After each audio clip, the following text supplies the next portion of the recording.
गहरे जंगल के बीचों बीच एक प्राचीन मंदिर था, काल भैरव का मंदिर।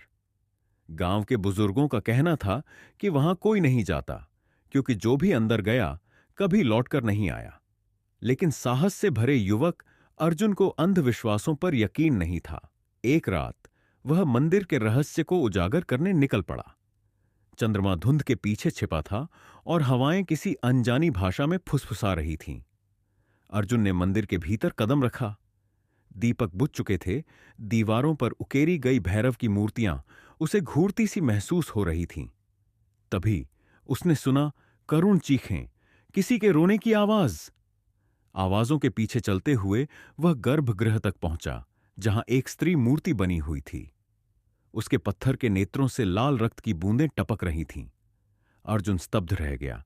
अचानक मूर्ति की आंखों में जीवन झलक उठा। वह स्त्री एक द्रौपदी जैसी दिखती थी, मगर कुछ भयावह। मुझे मुक्त करो, वह बुदबुदाई। मैं इस शाप का शिकार हूं।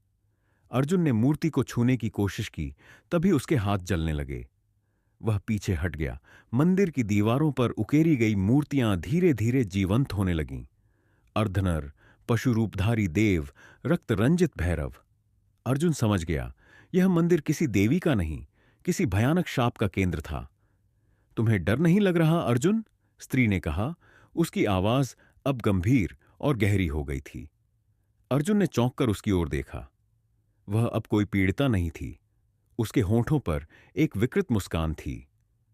तुम्हें किसने बताया कि मैं मुक्त होना चाहती हूं? अर्जुन के पैरों के नीचे की जमीन हिल गई।